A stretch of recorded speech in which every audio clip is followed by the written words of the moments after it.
Well, I'm really happy to be here. Good to be with all of you. I want to tell you a little bit about what we've been doing with SWE for the last couple of years. We've been working on this for about 3 to 4 years now. The initial team comes from Facebook when we were building Diem and Libra, and that project never quite took off. But the good thing about it is we were able to go and do a new thing called SWE, which has been live on mainnet for about almost 2 years now, and we're really excited about it. So what is SWE all about?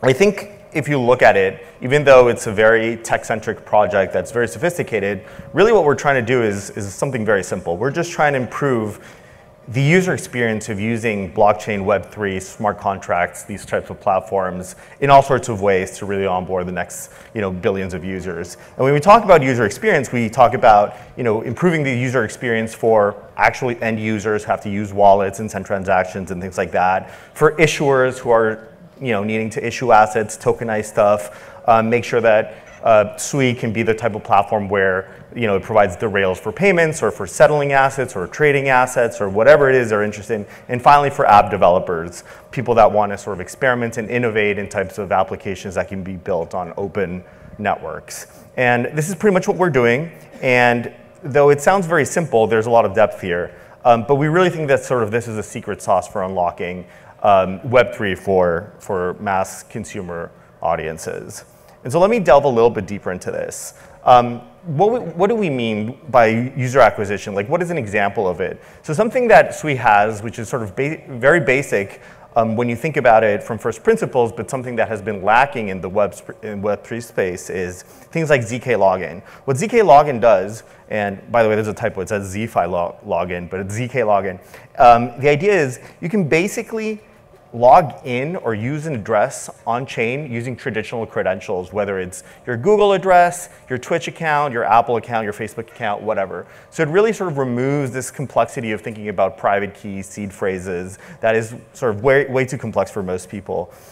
We have sponsored transactions built in the core protocol, which means that a third party can sponsor your transaction fees. So for example, if I'm a payments app and you want to use payments that use SWE, the user doesn't need to think about what is the gas cost of using the chain, of doing a payment. It could all be taken on by the app developer. And so when you start thinking about this and think about very successful Web2 apps such as Venmo, Cash App, the payment apps that we all use on a day-to-day basis, SWE really starts resembling what these apps look like, because you can log in using traditional credentials. Once you're using SWE, you don't need to think about things like transaction costs. The chain infrastructure is extremely fast. And so the experience is very similar to what you would have in Web 2, but you get all that sort of power from Web 3 in terms of programmability, composability, open networks. And so this is really sort of what we think is our secret sauce for making the Web 3 experience just as similar to Web 2, but it's just much more powerful because of the underlying infrastructure. A second example of this is, imagine, today I think in the morning I was reading on Twitter that Larry Fink was saying that it would be great if we could tokenize stocks and other types of assets on crypto if the regulation gets there. But even if the regulatory framework were there and it would be very easy for big entities, including institutionals, to do that, there are still a lot of technical problems. How do you make sure that the entities that hold your assets are KYC'd or accredited investors? Or how do you make sure that they're compliant with counterterrorism rules, with money laundering rules, all these kind of things which are actually very important in traditional finance. So SWE has features such as closed loop tokens in which the asset issuer can basically have whatever flexibility to build in constraints into who can hold, who can trade, who can manipulate the type of assets that you're issuing. So if you were to be a big institutional such as BlackRock and you want to tokenize an ETF, but you don't really want to enjoy, at least not today, the full permissionlessness and openness of blockchain, but you want to have a little bit of it, you can very easily use closed loop tokens to put in whatever restrictions you have so that you can start sort of understanding who or what should be trading your tokens. And once you get more deeper into it, you start getting some degree of product market fit, you get a better understanding of how these networks work, you can expand to and remove some of these constraints. And so I think in order to unleash sort of this next era of tokenized assets, real world assets, traditional finance, institutional capital on blockchain, this is the type of user experience that you need to give these issuers so that they can experiment in a way that is safe for them and that lets them achieve their own goals. Let me give you a third example. So I think a lot of the people here probably come from the EVM world, Ethereum and layer 2s and all that kind of stuff. And while Ethereum is a beautiful thing in the sense that is probably the first open smart contracts platform to really get some traction, there's also a lot of challenges with Ethereum, right? Like if you want to develop code on Ethereum, you need to use Solidity. Solidity is well known to have a very broad attack surface. It's very hard to innovate. And so what happens in Ethereum and the EVM world is that most people end up recycling code because it's just too risky to innovate because you might introduce a bug in which people lose all their money. And when you have that type of constraints, it's really bad for innovation and experimentation because what you really want for broad adoption is you want people all over the world in emerging markets, people that maybe didn't go to college, people that are self-taught coders, people that might not even know how to code properly, but have really good ideas because they live in their communities, they have pain points, they know when it's hard to pay for something, they know when it's hard to hold certain types of digital assets, they know that there are a lot of problems in the world that can be solved by blockchain, but they don't have sort of PhDs in computer science and can go and sort of develop something very sophisticated. So what Move does, the programming language that was initially developed at Facebook for the Libra Diem project, but that now is used in Sui and elsewhere, is a language that is very safe because it's built exactly with the goal of putting digital assets at its center in a safe way. And this is really important for developers because now they have a playground where they can innovate and experiment in ways that are not possible elsewhere. And if you really want to unleash those products that eventually get 100 million or 1 billion users, whether it's in payments, in finance, in gaming, in any other type of digital applications, you need to have that playground. And so I think when you think about Move, that is a really that is, again, sort of part of this sort of secret sauce that we have for user experience on the developer side, because now you have a really safe place where you can go do this. You can prototype things, and you can experiment. And the only way to get to sort of those billion users is by having some random person across the world figure out the crazy app that is finally going to onboard those billion users. So we're really excited about that. And there's a lot we have on the Sui documentation website. There's a lot of tutorials and prototypes and things you can look at if you're interested in sort of delving deeper into Move. Okay, so I've talked to you about a few things that we think are important for Sui, but what about sort of the things that people typically talk about, like performance, fees, security, tokenomics? The reason we don't really talk much about this is because we think this is table stakes. We do all of these pretty much better than any other chain, but we don't really need to delve into them because if you don't, or you're not great at performance, like if you are not fast, it cannot, operate when the network is congested, that is never going to be a platform that is useful for hundreds of millions of users and billions. So for us, these are table stakes. This is at this point pushing the world, and you want to run this, but you don't know this. Transacted, 66 million, business performance without building for the next top of it. So in the last few minutes, let me tell you a bit of what we've done so far in order to grow Sui and the product ecosystem. So I think if you look at Sui today, there are sort of three things that have caught a lot of traction: DeFi, games, and infrastructure. Now DeFi, if you look at it, and I think some of these numbers may be a little bit outdated, but what's interesting about Sui is DeFi really only started about a year ago, and in that year, the amount of liquidity that is available on Sui has reached $2 billion, which is pretty much the fastest growing ecosystem. And across non-EVM chains, it's pretty much just Sui and Solana. Those are the two big chains that are operating in DeFi and providing sort of very liquid services. There's a ton of stablecoins on Sui, especially USDC, Bridge, Tether.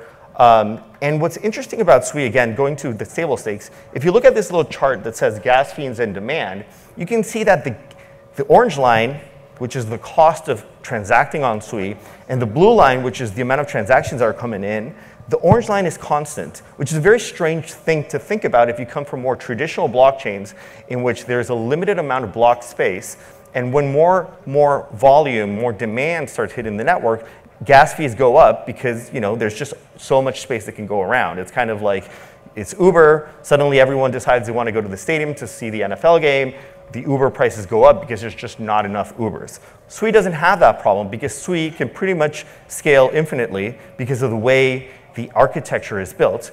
And so even here you see that there are moments in which like the amount of transactions that are coming in, the demand is increasing radically, but the cost of transactions is staying stable. That is really, really important because if you were to offer a scalable app in something like payments, in games, something that has hundreds of millions of users, you cannot live in a world in which when you have a lot of traction, when you have a lot of attention, it just becomes unusable. It becomes too expensive. Right? Imagine if Venmo, when everyone wants to buy something on Black Friday, now on Venmo it costs $10 to buy, socks or a computer or a TV or whatever. It just wouldn't work. So that's the sort of sense in which Sui is pretty much ready for prime time for these types of consumer apps with very, very broad audiences. There's over 200 notable companies building on Sui, some of the largest names on the world. Google, Netmarble, and NHN, which are some of the biggest gaming companies in the world. Oracle, Red Bull Racing, Bluefin, Alibaba. I can go on, but the point is, while Sui is still at a pretty nascent age, there is a lot of big companies that are starting to realize if you ever want to have Rails for mass consumer apps, Sui is sort of the place to be. And we're still very early, but we're going to start seeing traction of this, and we have over time. Going back to the DeFi part, let me sort of focus in a little bit on sort of the growth of the ecosystem. And you can see that obviously Solana is a very, very important chain in the non-EVM world, but it's been a while. It's been sort of alive for a while now. But Sui is very new. And if you look at the growth, it's really staggering. When people think about hockey sticks and the explosive growth of Web 2 apps, this is kind of the world they're thinking of. You start from little, but at some point you reach that critical mass in which the numbers start growing very, very quickly. And so I think even if you look at sort of the growth between August 2024 and today in January 2025, in terms of the amount of liquidity that there's on Sui, it has basically grown by a factor of 4 in 6 months. This is the type of explosive growth that you see in chains that have, or not even chains, you have in products that eventually reach mass adoption. So I think we're on a good journey. There's a lot more work to do. We're very early, but we're very proud of these stats. More importantly, if you look at volume, especially spot volume, Sui is pretty much the 6th chain in terms of the amount of volume that's done on a daily basis, which is really important because I think people talk about TVL, liquidity, and DeFi, and these kind of things, and it is important, but ultimately you care about usage. You want people to use that liquidity to do stuff, whether it is to trade, to collateralize assets, to offer other types of financial services. And if you look at the volume chart, there really, really is a remarkable increase over the last couple of months. And I think that's sort of what we're going for. We're starting to see very deep product market fit in DeFi, but that's only the starting point because the next part is unlocking institutional capital, traditional finance applications, and that's where the things that we were talking about initially, such as user acquisition, having better infrastructure for tokenizing assets, having very strong performance, are really important for unlocking those use cases. Another example, this is sort of one product that was built on Arbitrum, and they were building derivatives. And at some point, they just realized that Arbitrum couldn't offer what Sui had, and they decided to integrate Sui. And very quickly, once they built on Sui, they basically had a 10x experience, and their volume exploded. So this is a case study of sort of, there's many, many teams that have moved from the EVM world to Sui.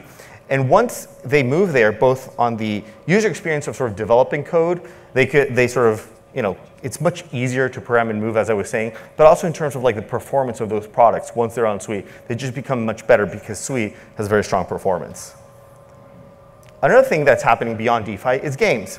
And so for example here, this console, which is built by Playtron, it's called Sui Play 0x1, it's coming out soon, and it's sort of a gaming console that's intrinsically built with Sui Rails so that games can use those Rails in the back end to provide digital asset ownership and trading and services to people that are using gaming. We're really excited about this, and some of the biggest games out there are building on Sui Play. Finally, in terms of infrastructure, I was talking about Alibaba Cloud. AI and things like this are things that we've been talking about for a while, but using infrastructure providers such as cloud, and people that develop NLMs on these database centers, and allow programmers to be able to develop their code in a much more friendly way without even being experts, I think it's a good unlock for sort of unlocking that innovation that we should see soon in Web3, especially on Sui.